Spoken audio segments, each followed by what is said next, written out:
주시는 하나님의 말씀 함께 나눌게요. 조금 깁니다. 여호수아 7장인데 1절부터 15절 우리 은혜로운 목소리와 함께 읽겠습니다. 시작.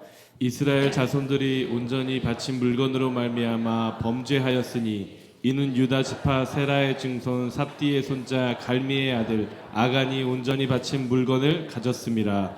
여호와께서 이스라엘 자손들에게 진노하시니라. 여호수아가 여리고에서 사람을 베델 동쪽 베다웬 곁에 있는 아이로 보내며 그들에게 말하여 이르되 올라가서 그 땅을 정탐하라 하매 그 사람들이 올라가서 아이를 정탐하고 여호수아에게로 돌아와 그에게 이르되 백성을 다 올라가게 하지 말고 2-3천 명만 올라가서 아이를 치게 하소서. 그들은 소수이니 모든 백성을 그리로 보내어 수고롭게 하지 마소서 하므로 백성 중 3천 명쯤 그리로 올라갔다가 아이 사람 앞에서 도망하니 아이 사람이 그들을 36명쯤 쳐 죽이고 성문 앞에서부터 스바림까지 쫓아가 내려가는 비탈에서 쳤으므로 백성의 마음이 녹아 물같이 된지라. 여호수아가 옷을 찢고 이스라엘 장로들과 함께 여호와의 궤 앞에서 땅에 엎드려 머리에 티끌을 뒤집어 쓰고 저물도록 있다가 이르되 슬프도소이다. 주 여호와여 어찌하여 이 백성을 인도하여 요단을 건너게 하시고 우리를 아모리 사람의 손에 넘겨 멸망시키려 하셨나이까. 우리가 요단 저쪽을 만족하게 여겨 거주하였다면 좋았을 뻔하였나이다. 주여 이스라엘이 그의 원수들 앞에서 돌아섰으니 내가 무슨 말을 하오리이까. 가나안 사람과 이 땅의 모든 사람들이 듣고 우리를 둘러싸고 우리 이름을 세상에서 끊으리니 주의 크신 이름을 위하여 어떻게 하시려 하나이까 하니 여호와께서 여호수아에게 이르되 일어나라. 어찌하여 이렇게 엎드렸느냐. 이스라엘이 범죄하여 내가 그들에게 명령한 나의 언약을 어겼으며 또한 그들이 온전히 바친 물건을 가져가고 도둑질하며 속이고 그것을 그들의 물건들 가운데에 두었느니라. 그러므로 이스라엘 자손들이 그들의 원수 앞에 능히 맞서지 못하고 그 앞에서 돌아섰나니 이는 그들도 온전히 바친 것이 됨이라. 그 온전히 바친 물건을 너희 중에서 멸하지 아니하면 내가 다시는 너희와 함께 있지 아니하리라. 너는 일어나서 백성을 거룩하게 하여 이르기를 너희는 내일을 위하여 스스로 거룩하게 하라. 이스라엘의 하나님 여호와의 말씀에 이스라엘아 너희 가운데 온전히 바친 물건이 있나니 너희가 그 온전히 바친 물건을 너희 가운데서 제하기까지는 내 원수들 앞에 능히 맞서지 못하리라. 너희는 아침에 너희의 지파대로 가까이 나아오라. 여호와께 뽑히는 그 지파는 그 족속대로 가까이 나올 것이요 여호와께 뽑히는 족속은 그 가족대로 가까이 나올 것이요 여호와께 뽑히는 그 가족은 그 남자들이 가까이 나올 것이며 온전히 바친 물건을 가진 자로 뽑힌 자를 불사르되 그와 그의 모든 소유를 그리하라. 이는 여호와의 언약을 어기고 이스라엘 가운데서 망령된 일을 행하였음이라 하셨다 하라. 아멘. 하나님은 어제나 오늘이나 영원토록 동일하신 분입니다. 그때 그네들의 하나님이 아니라 오늘 나의 하나님으로 만나기를 축복합니다. 모든 하나님의 말씀은 살았고 운동력이 있습니다. 그때 그들의 이야기가 아니라 여러분의 간증으로 가지시기를 주님의 이름으로 축원합니다. 지난 시간 우리가 들었던 여리고성 함락에는 두 가지 의미가 있었어요. 전장의 선봉에 7 제사장 앞세우고 제사장들은 예배 때 불었던 양각 나팔을 불어서 그 성에 자유와 희년을 선포하고 있었습니다. 그들이 정복할 여리고는 눈에 보이는 외적인 여리고성이 아니라 그들의 내면의 여리고였어요. 하나님보다 앞서고 싶은 내 똑똑함들, 자존심, 교만, 고집, 욕심, 나태함들, 패배의식, 절망과 우울, 내면의 상처라고 하는 우리 안에 견고하게 서 있는 이 여리고를 무너뜨리지 않고 축복의 땅에 들어가면 그 땅은 엉겅퀴와 가시를 만들게 되어 있습니다. 오늘 이 예배가 구원받은 우리의 삶에 아직도 남아있는 썬뿌리들, 가시채들, 뿌리채 제거되는 시간 되기를 축복합니다. 때로 한없이 따뜻하고 온유하신 하나님이 때로는 불처럼 뜨겁고 무서운 분으로 나타나기도 하세요. 여리고성에 살아있는 모든 것 진멸하고 누구도 하나님이 무너뜨렸던 여리고를 다시 재건하는 자는 자자손손 저주를 받게 될 거라고 선포했습니다. 기초를 쌓을 때 맏아들을 잃게 되고 문을 세울 때 막내 아들을 잃게 될 거라고 했습니다. 여호수아 이후 수백 년이 지나고 아합 시대에 베델 사람 히엘이 그 여리고성을 재건하다가 맏아들과 막내 아들을 잃습니다. 왕상 16장 보세요. 같이 읽겠습니다. 시작. 그 시대에 베델 사람 히엘이 여리고를 건축하였는데 그가 그 터를 쌓을 때에 맏아들 아비람을 잃었고 그 성문을 세울 때에 막내 아들 수굽을 잃었으니 여호와께서 눈의 아들 여호수아를 통하여 하신 말씀과 같이 되었더라. 깨닫는 게 있지요. 하나님이 무너뜨린 걸 억지로 세우려고 하지 마세요. 아멘입니까? 하나님이 묶은 걸 억지로 풀려고도 하지 마세요. 복은 하나님이 다시 세우고 싶은 걸 세우는 그 일에 내 손이 쓰여지는 거예요. 하나님은 오늘 이 시대 무엇을 다시 세우고 싶을까? 하나님이 다시 오늘 이 시대에 일으키고 싶은 꿈이 뭘까? 무너진 다윗의 장막이었습니다. 솔로몬 성전이 세워지면서 다윗의 장막이 합류되고 그로 200년의 세월이 지난 다음 아모스라고 하는 한 선지자를 통해서 다시 일으키고 싶은 하나님의 꿈이 선포돼서요. 아모스 9장 11절에 그날에 내가 다윗의 무너진 장막을 일으키고 그것들의 틈을 막고 허물어진 것을 다시 일으키고 싶다.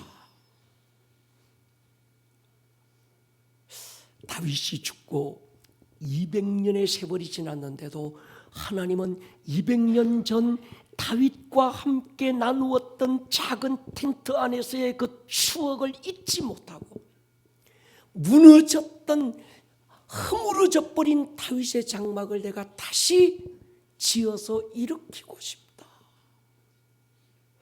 그로 800년의 세월이 지난 다음 하나님은 사도행전의 야고보 사도를 통해서 다시 하나님의 꿈이 선포됩니다.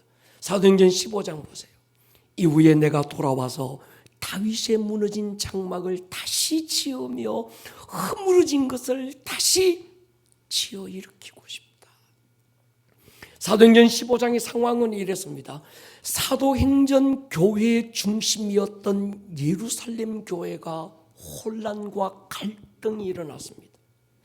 이방인 크리스천들이 교회 멤버로 들어오면서 유대인 크리스천들이 이방인 크리스천 그들에게도 할례를 받아야 된다, 종교적 유전을 지켜야 된다고 강요했던 거예요.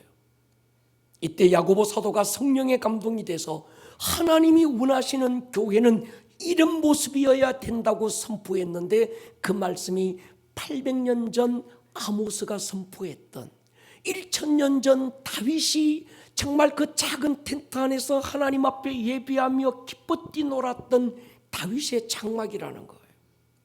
나중에 이사야 선지자가 그 다윗의 장막을 이렇게 이름했습니다. 이사야 56장에 보면요, 여호와와 연합하여 그를 섬기며 여호와의 이름을 사랑하며 그의 종이 되며 안식일을 지켜 더럽히지 아니하며 나의 언약을 굳게 지키는 이방인마다 내가 곧 그들을 나의 성산으로 인도하여 기도하는 내 집에서 그들을 기쁘게 할 것이다.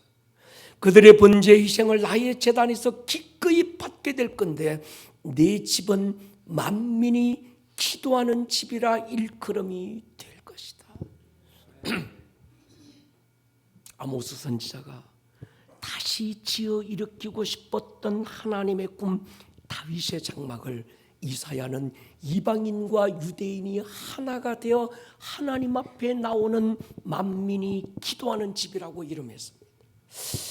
십자가를 앞에 두고 예루살렘 성전을 찾으신 예수님이 성전을 발칵 뒤집어 놓고 다시 한번 교회는 기도하는 집이라고 확정했어요.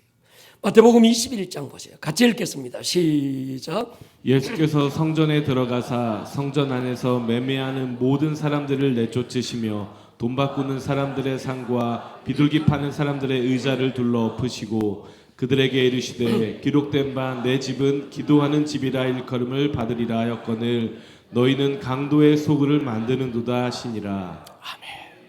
무너진 다윗의 장막, 만민이 기도하는 그 기도의 집을 다시 일으켰던 사람들이 있었습니다. 공동체가 있었어요.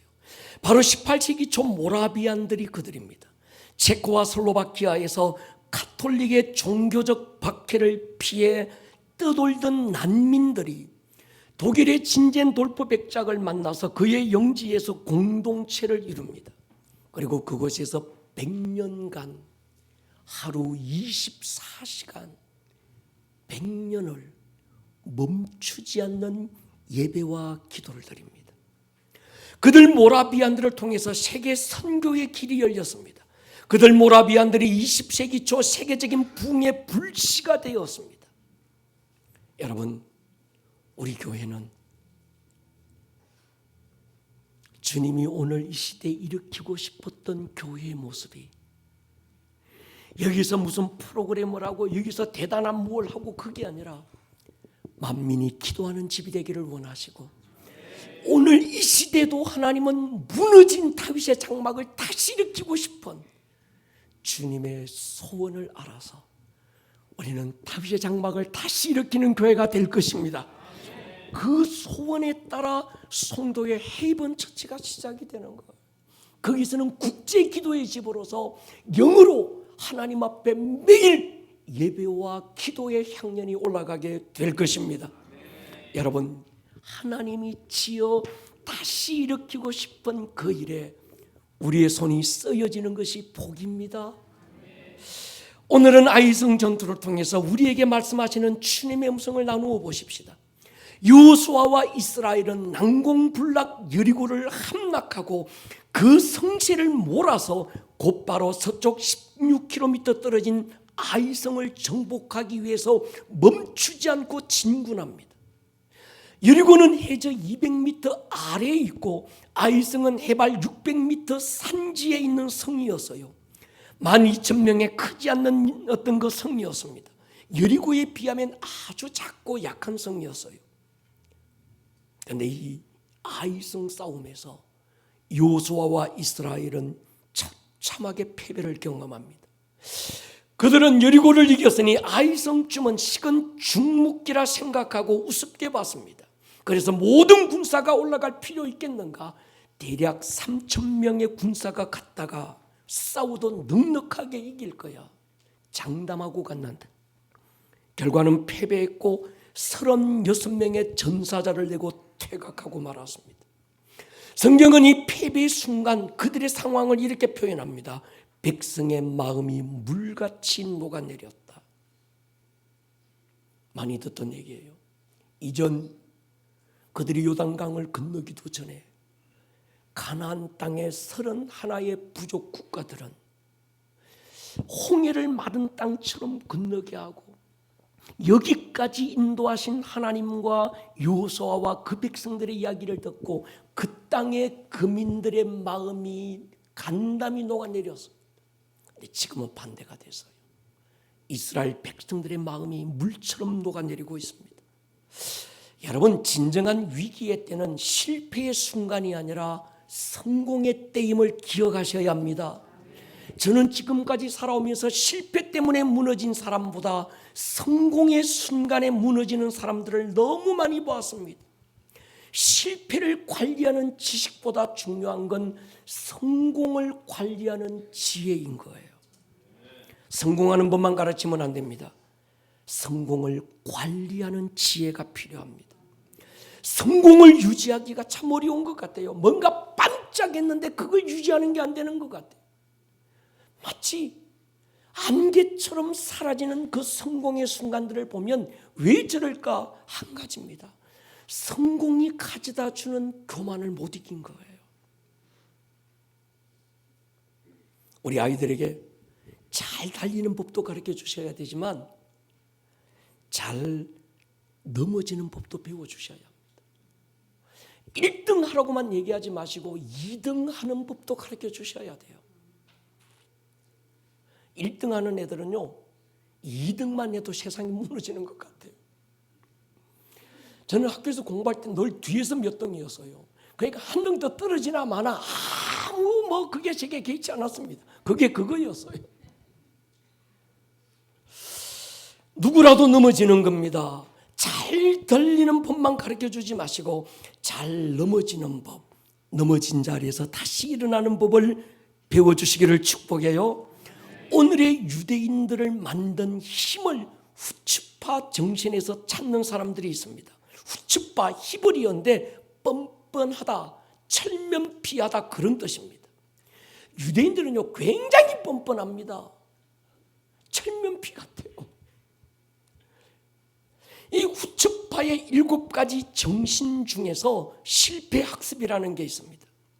유대인들은 어떤 회사에서 인재를 고용할 때 그 분야에서 실패한 사람들을 고용한대요. 그 사람이 실패하기까지 분투했던 노하우, 실패를 통해서 얻은 지혜가 대학에 어떤 전공을 한 것보다 훨씬 강력하다는 걸 아는 거예요.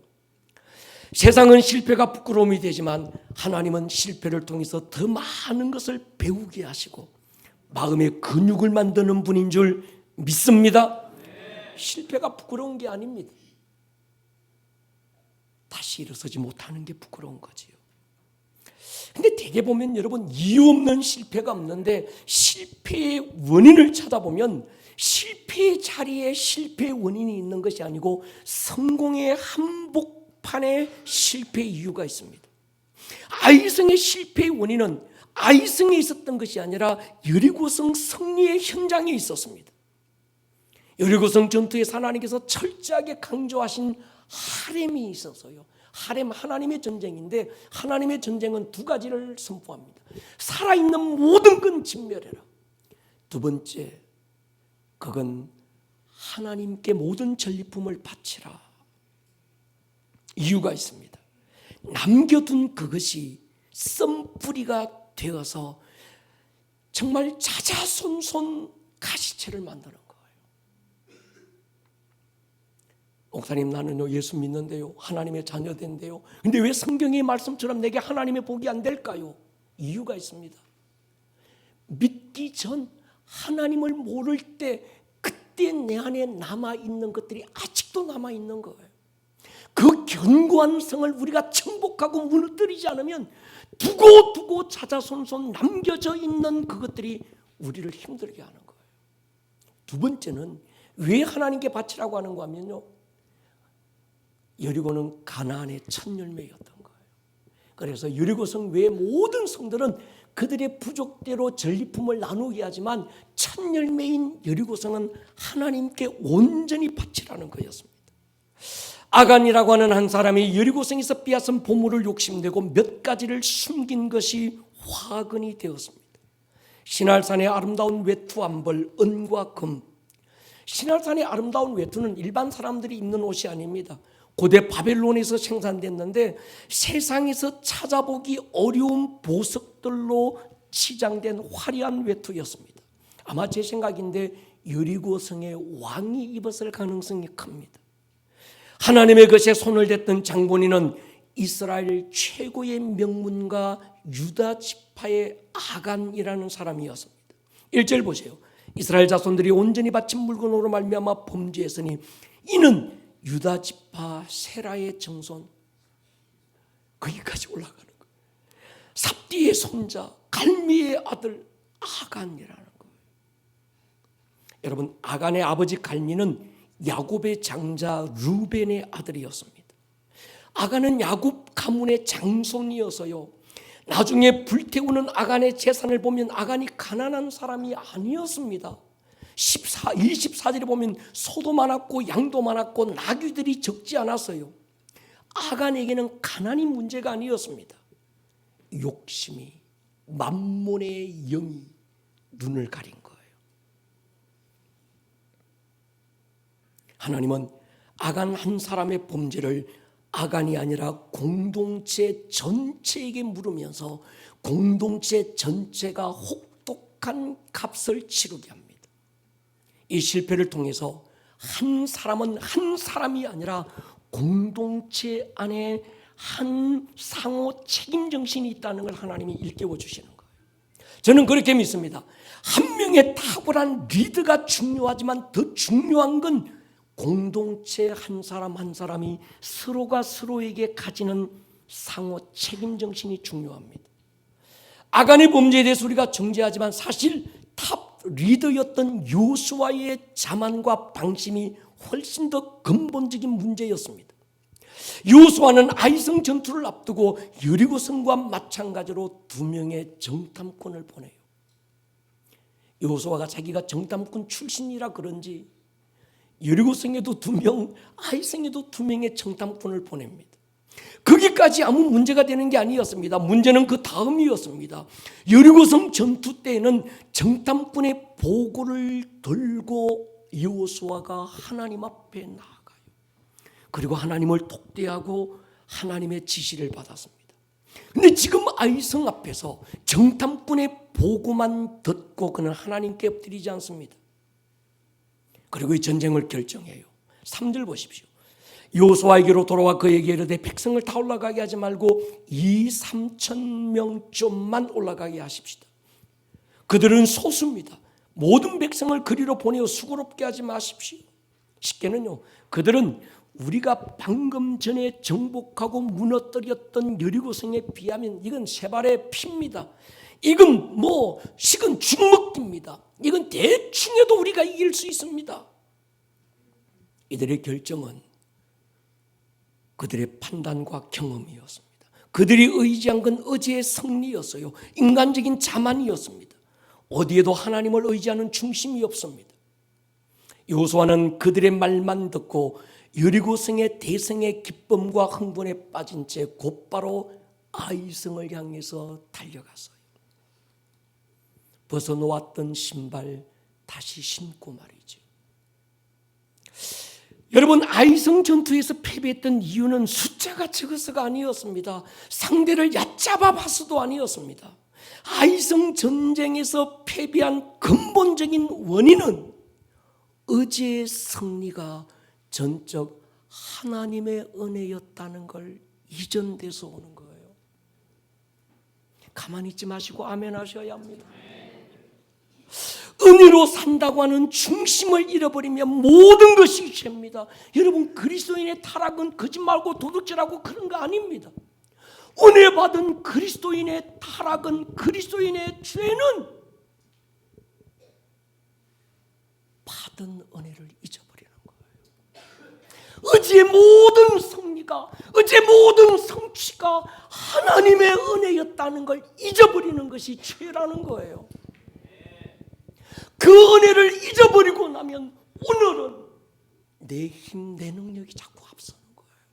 인간적인 판단이 앞서가게 되는 겁니다. 여러분, 은혜를 잊어버리면요, 어제의 승리를 자기의 공로로 도둑질해요. 그들의 이야기가 아니라 오늘 우리의 이야기입니다.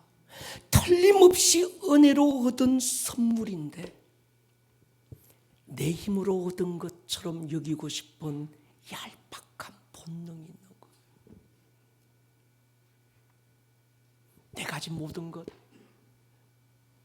오늘 내게 주어진 모든 환경들 은혜로 받은 것 아닙니까?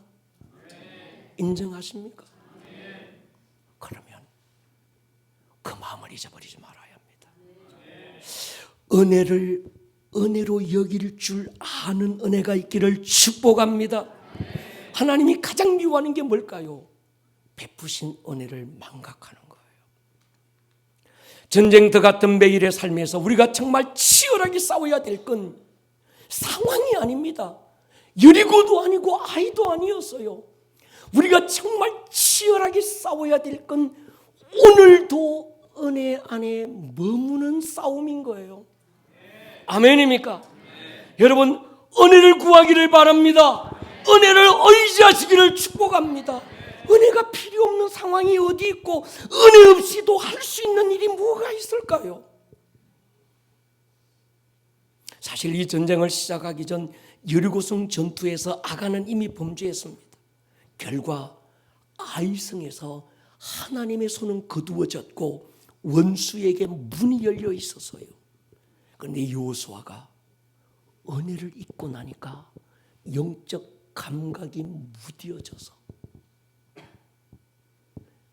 이미 원수가 합법적으로 공격할 수 있는 문이 열렸는데도 그걸 감지 못하는 거예요.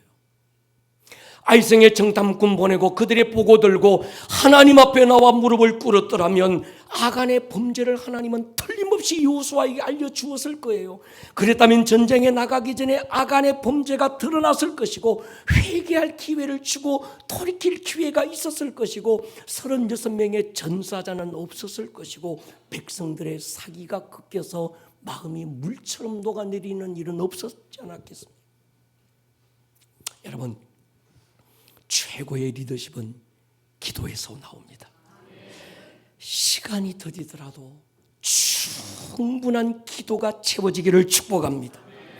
기도 없는 행동보다 위험한 게 없습니다. 제일 무서운 건요, 기도 없는 열정맨이에요. 난 열심히 있어요. 근데 기도 안 해요. 이건 괴물이 되는 거예요. 모든 실패의 배경에는 기도가 없었습니다. 아무리 만만한 상대를 두고도 엎드릴 수 있기를 축복합니다. 우리가 엎드릴 때 하나님은 지혜를 주는 거예요. 너희 중에 누구든지 지혜가 부족하거든 하나님께 구해라. 아멘입니까? 기도의 생명은 타이밍입니다. 언제 기도해야 될까요? 행동하기 전에 기도하십시오. 시작하기 전에 기도하십시오. 우리는 헤이븐 처치 하나를 두고 3년간 기도를 채워왔습니다. 인간적인 수단으로 다 해놓고 안 되면 그때 가서 뭐 기도하려고 하지 마십시오. 시작하기 전에 기도의 양을 채우시기를 축복합니다. 기도는 실패하고 넋두리 하는 게 아닙니다. 신시한탄하는 게 아닙니다. 기도가 여러분을 시작하게 하기를 축복합니다. 행동보다 기도가 먼저 되기를 축복합니다. 그런데 더 중요한 게 있어요. 모든 사역을 성공적으로 끝낸 후에 기도는 더 중요합니다. 그래야 오늘 얻은 승리가 하나님의 은혜라는 것에 마음이 둔해지지 않는 거예요. 되게 많은 사람들이 하기 전에 그래도 기도해요. 그런데 딱 끝나고 나면 기도 안 해요. 목사님, 내가 40일 작정 기도했습니다. 목사님도 기도해 주세요. 그래 같이 기도하자 막 했는데 응답받고 나니까 그 다음부터 기도 안 해요. 거기에 문이 열리는 거예요. 여러분, 기도하지 않는 전문가의 경험과 의견에 너무 권위 두지 마세요. 제가 보니까 그러더라고요. 교양 없는 전문가도 위험한데 더 위험한 사람이 있어요. 기도 없는 전문가입니다. 여호수아는 정탐꾼 출신이었습니다. 그래서 적어도 60만 명 중에 2명을 뽑아서 여리고와 아이성의 정탐꾼으로 보낼 때 이들은 평범한 사람이 아니라 정치, 군사, 전략 모든 면에 탁월한 고르고 뽑아서 뽑은 중에 2명을 보냈을 거예요. 그리고 그들의 말은, 그들의 판단과 그들의 결정은 전문성이 있다고 여겼을 거예요. 그들이 하는 말이, 우리가 정확한 데이터를 냈는데 이건 그냥 식은 중복입니다. 다 올라갈 필요 없어요. 2-3천 명 좀만 가도 충분합니다. 제가 생각했는데도 이 실패는 당연했습니다. 왜냐고 하면 아이성은 1만 2천 명의 백성이 살고 있어서요. 그 가운데 싸움에 나갈 수 있는 군사가 3분의 1이라면 4천 명쯤 됐을 겁니다. 지형적으로 아이성은 해발 600m 고지대고 이스라엘과 여리고가 준비되어 있던 그 땅은 어딘가 하면 해발 제저 200m였습니다. 그러면 아이성과 여리고성은 800m의 어떤 높이가 있는 거예요. 여러분, 되게요, 낮은 곳과 위에 있는 사람이 싸울 때는 위에 있는 사람보다 3배에서 5배 힘은 있어야 아래 사람이 이길 수 있어요. 상대가 됩니다. 그런데 거기는 군사가 4,000명인데 2, 3천 명쯤 올라간 거예요.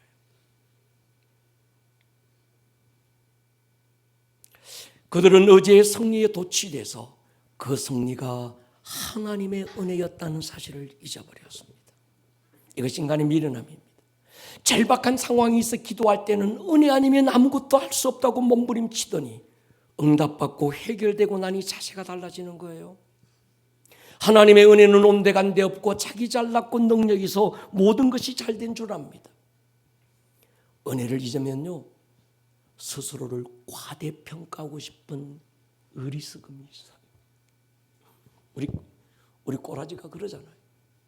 은혜를 잊으면 어제 얻은 승리에 대해서 내 자신이 과대평가돼.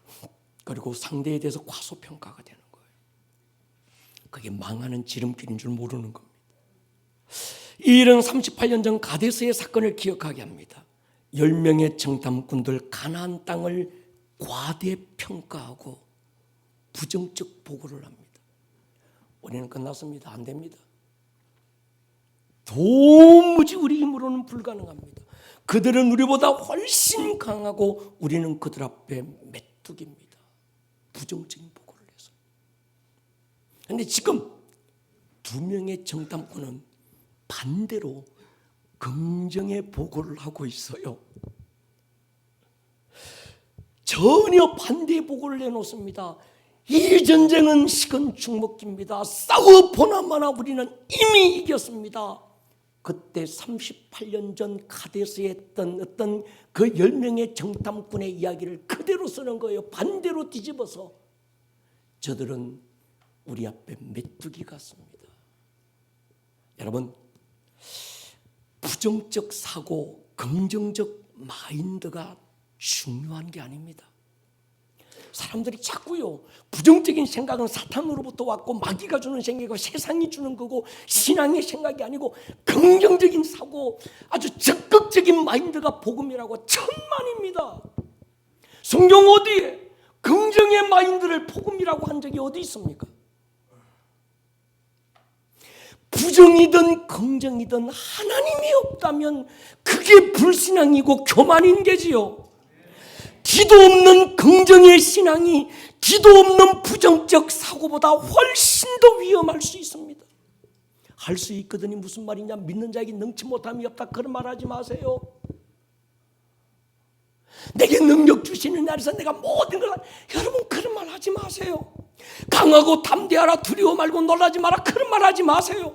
내일 일을 염려하지 마라, 그런 소리 하지 마세요.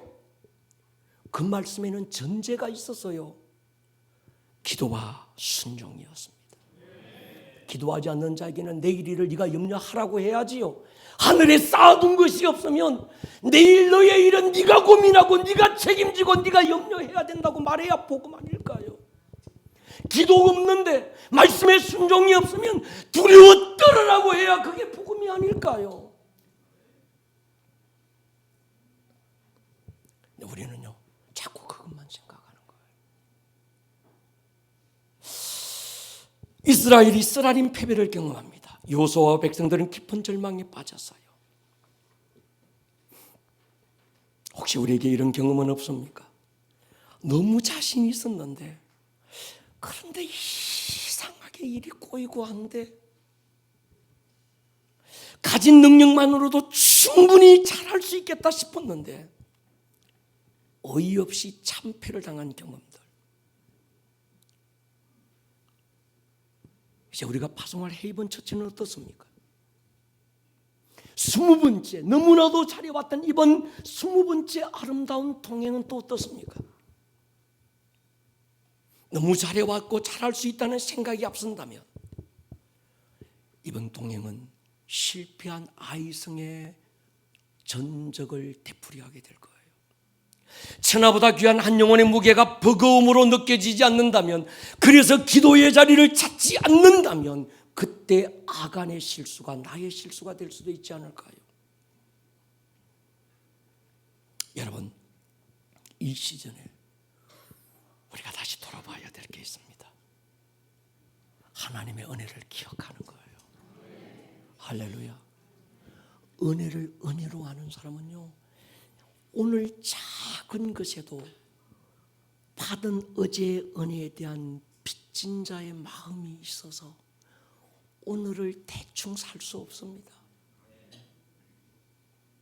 잘할 수 있고 얼마든지 해낼 수 있지만 어제 받은 은혜가 내 공로 내 힘이 아니라 주의 은혜임을 아는 사람은 오늘 작은 이 일에도 어제 받은 은혜의 빚이 내 안에 남아서 오늘 최선으로 살지 않고서는 견딜 수 없는 중심이 일어나는 거예요. 아멘입니까? 여러분, 시간이 없어서 넘어갑니다. 여러분 보십시오. 여호수아 8장 13절에 보면 이 말씀을 합니다. 너희는 내일을 위하여 스스로 거룩하게 해라. 하나님 지금 여호수아와 그 백성들에게 다시 기회를 주시면서 한 가지를 다시 요구하는데 거룩이어서요. 여러분, 거룩으로 성부하시기를 축복합니다. 성도의 최고의 막강 무기는 거룩함입니다. 내 의로움, 내 잘 사고 내 착하게 산 거 그거 아닙니다. 십자가의 의, 아멘입니까? 갈보리 언덕에서 가슴을 찢고 터져나오는 피를 쏟아서 나를 하나님의 자녀 삼으신 그분의 의. 여기 조건이 있어요. 내일 일을 위하여예요. 내일 일을. 오늘을 위해서가 아닙니다. 오늘의 거룩은 여러분의 내일을 위한 필요 조건인 줄로 믿습니다. 여리고성 모든 왕들 최고의 세력가들 다 죽어갈 때 한 사람만 살았어요. 누구예요? 라합이. 죽어야 될 라합이 삽니다. 그리고 살아야 될 아간이 죽어요. 선택이 중요한 거예요. 여러분, 하나님께서 여호수아에게 새로운 전술을 가르쳐 주세요. 그리고 최선을 다해서 여리고성은 야 노출해서 야 얘들 딱 공개해. 그리고 빙빙빙빙빙 돌아. 그랬다가 아이성은 만 몇천 명은 베델 앞에 매복을 시키고 숨기는 거예요. 또 거기서 5천 명은 아이성 앞에 매복시키고 이젠 숨으라고 얘기해요. 드러나지 말라는 거예요. 여러분, 상황은 다르고 방법은 달라도 하나님으로부터 나와야 은혜인 줄 믿습니다. 우리가 기억하셔야 될 게 있어요. 여러분, 받은 은혜는 그저 받았지만 은혜 받은 자의 삶은 최선의 땀과 눈물과 헌신이 있어야 합니다. 게으른 것만큼 악한 게 없고 최선으로 살지 않는 것만큼 죄가 없습니다. 우리는 은혜에 빚진 자들이에요. 매일을 그렇게 살 수 있기를 축복합니다. 머리를 한번 숙여보십시다.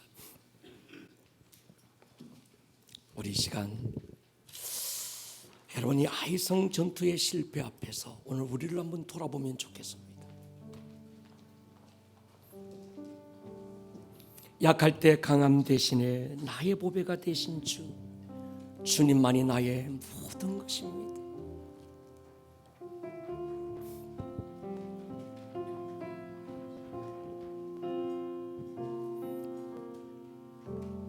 약할 때 강함 대신에 나의 보배가 되신 주 나의 모든 것. 주 안에 있는 보물을 나는 포기할 수 없는 주 나의 모든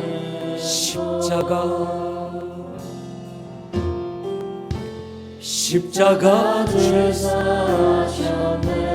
주님의 자리 소리 한번 일어설까요? 쓰러진 나를 세우고 나의 빈잔을 채우네. 주 나의 모든 두 손 높이 들고 한번 선포할까요? 예수 예수 어린 양 존귀하니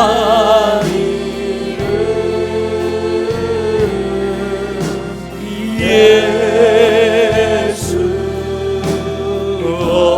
어린 양 존귀 예수 예수 예수 예수 어린 양 존귀하니